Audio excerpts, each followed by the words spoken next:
You're only here because I felt sorry for you. My mother's voice cut through the clink of silverware. She didn't even look at me as she slid two glossy envelopes across the table. My brother snatched them like a child on Christmas morning. First-class tickets.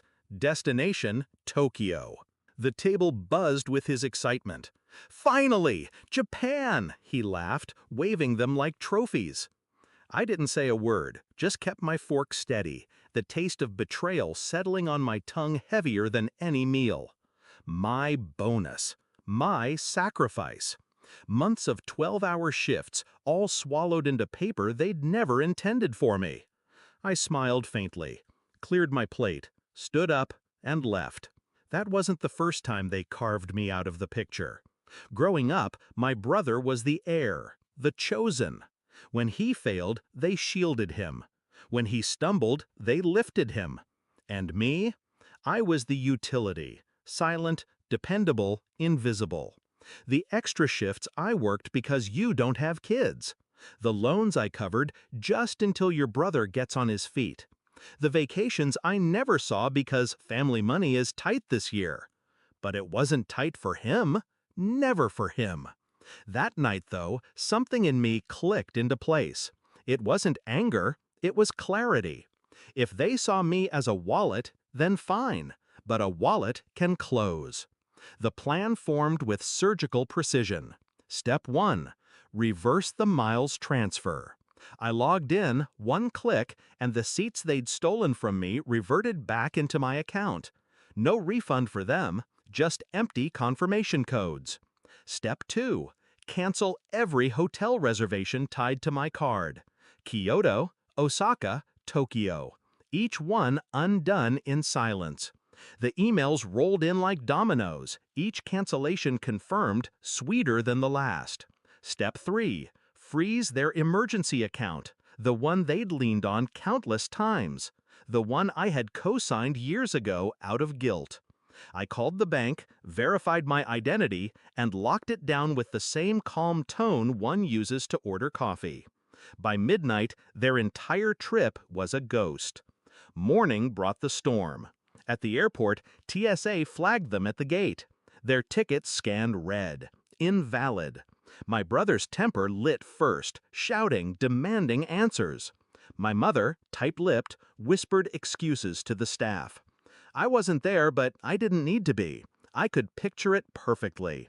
Their faces blanching, the eyes of strangers burning into them, the realization dawning that they weren't flying anywhere. And then came the hotel calls, politely informing them that their generous sponsor had canceled every room. No rebooking, no apologies, just cold efficiency. By noon, their dream trip had evaporated. That's when I delivered the final strike. I called the Kyoto Hotel directly, using the number they had listed for emergencies. My voice was calm, professional. I explained there'd been a financial mishap, and that any charges should be directed back to the cardholder on file, my mother. The manager thanked me, said he understood. I hung up. It wasn't about money. It was about erasing the safety nets, stripping away the entitlement they wrapped themselves in. They didn't call me that day, not even the next. But by day 3, my phone lit up. First, my brother. "What the hell did you do?" Then my mother. "We're stranded. Fix this now." I ignored them both. Hours later, a final message came through. "You'll regret this. We're still your family." That one made me laugh. Family. The word they weaponized whenever they needed something. The word that vanished when I did. Weeks later, I saw them again. Their tans gone, their smiles cracked.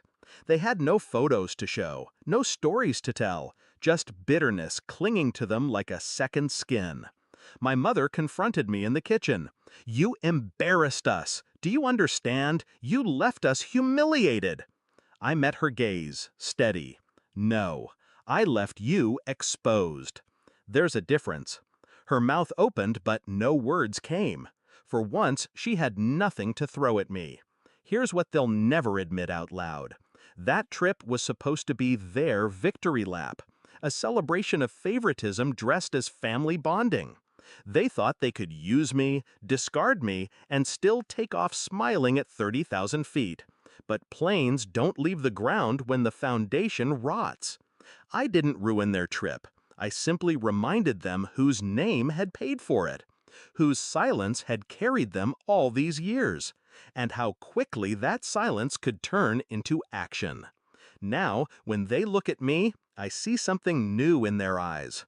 Not love, not even hate, fear. They know I'm done playing the fool at their table. They know the wallet has teeth. Do I regret it? No. I regret waiting this long. Because revenge isn't about shouting. It's about letting them choke on the silence while their world collapses, one reservation at a time. And I gave them silence. The kind that echoes. The kind they'll never forget.